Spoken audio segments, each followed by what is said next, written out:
The Jolly Postman, or Other People's Letters. Written and illustrated by Janet and Alan Alberg.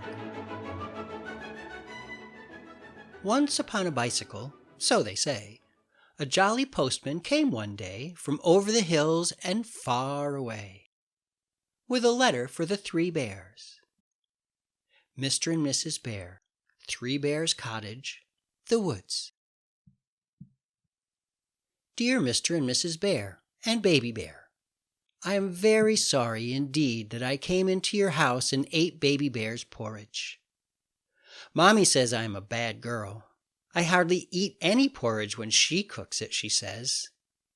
Daddy says he will mend the little chair. Love, from Goldilocks. P.S. Baby Bear can come to my party if he likes. There will be 3 kinds of jelly and a magician. So the bears read the letter, except Baby Bear. The postman drank his tea, and what happens next, we'll very soon see. Off went the postman, toodaloo, in his uniform of postal blue, to a gingerbread cottage, and a garage too, with a letter for the Wicked Witch. Occupant, gingerbread bungalow, the woods. Open now, don't delay, this could be your lucky day. Free Witch Watch with every order. Hobgoblin Supplies Limited. Everything for the modern witch, delivered to your door or den. Covens provided for. Deadly lampshades. Little boy pie mix. Halloween boot. Big broom for the larger witch. Looking for a new newt? Bonus newt, the bigger newt.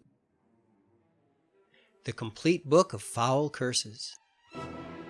Frog powder, just add water. Cup and sorcerer tea service. It washes itself. Rejuvenating pills. Feeling load? Take Witcho, the perfect pick-me-up. Whee! So the witch read the letter with a cackle of glee, while the postman read the paper, but left his tea. It was green. Soon the jolly postman, we hear tell, stopped at a door with a giant bell and a giant bottle of milk as well, with a postcard for, guess who? Mr. V. Big, Mile High House, Beanstalk Gardens. Thinking of you on our magic carpet tour. Dear Giant Big, having a nice time.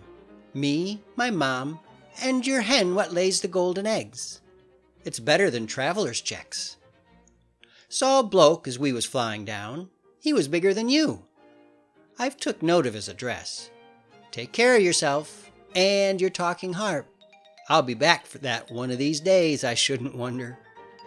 Bye for now, your very little pal, Jack. So the giant read the postcard, with baby on his knee, and the postman wet his whistle with a thimbleful of tea. Once more on his bicycle, the postman rode to a beautiful palace, so we've been told, where nightingales sang, and a sign said, "Sold," with a letter for Cinderella. There's a surprise. H.R.H. Cinderella, the Palace, Half Kingdom Road. Dear Princess, we at the Piper Press hope soon to publish a little book for younger readers in celebration of your recent marriage to H.R.H. Prince Charming. A copy of this book is enclosed for your approval. We trust this somewhat shortened version of your Highness's most marvelous tale would not displease you. We also trust that you will be comfortable in your new home and live happily ever after. Your humble servant and loyal subject to be, Peter Piper. Peter Piper, Managing Director. Peter Piper Press, Peck Place, Pickleton. There was once a young woman named Cinderella who had a cruel stepmother, 2 cruel and ugly stepsisters, and a father who was not much around. One day the postman arrived with an invitation to the royal ball. The stepmother and the sisters got dressed in their finery and departed almost at once, leaving Cinderella alone. She couldn't go to the ball. She had nothing to wear and no transportation. Luckily, at that moment, Cinderella's fairy godmother dropped in. Finding Cinderella in tears, she worked her magic and sent her off to the ball, in a beautiful gown and a golden coach. "But be back by 12, she said. "The magic stops at midnight." So Cinderella went to the ball and had a marvelous time. She ate lots of little sausages on sticks and danced constantly with the prince, who obviously admired her. Then, just when things were going well, the clock struck 12, and Cinderella had to run for it. The prince was inconsolable until, that is, he found one of Cinderella's glass slippers, which cheered him up. The next day, he went looking for a young woman whose foot would fit the slipper, meaning to marry her, if she'd have him. All the women in town, young and old, and even the ugly sisters, tried on the slipper, but without success. Then, finally, Cinderella tried it on, and it fit, of course, and that was that. A few days later, Cinderella and the prince were married. Telegrams and congratulations arrived from every corner of the kingdom, and the newspapers were full of the event. "Fairy Tale Princess," the headlines proclaimed, which, on this occasion, it must be said, was really no exaggeration at all.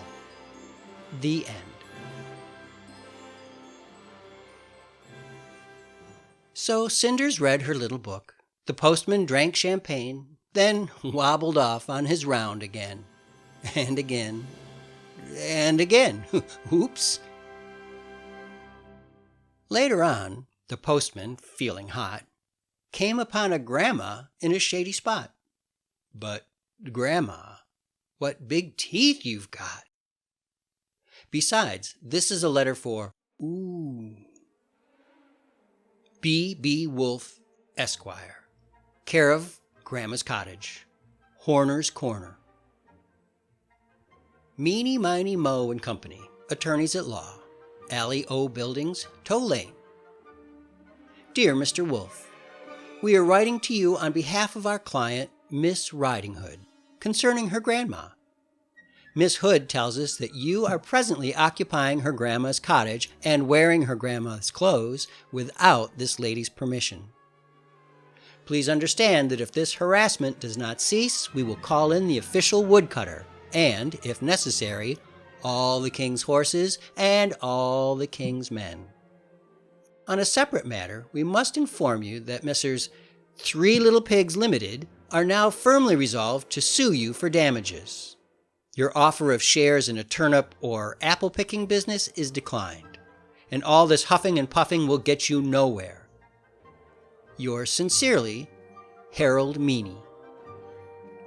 So Grandma read the letter and poured the tea, which the not-so-jolly postman drank nervously. Now the jolly postman, nearly done, and so is the story, came to a house where a party had begun. On the step was a bear with a bun. But the letter was for Goldilocks. To Goldilocks, 24 Blackbird Road, Banbury Cross. Birthday wishes. 8 today. Pat a cake, baker's man. Bake me a cake as fast as you can. Carry it in on a beautiful plate and light up the candles. Today I am 8. To Goldilocks, with love from Mrs. Bunting and Baby. So Goldilocks put the money in the pocket of her dress, asked the postman to the party, and of course he answered yes. Once upon a bicycle, so they say, a jolly postman came one day from over the hills and far away, and went home in the evening for cheap. The end.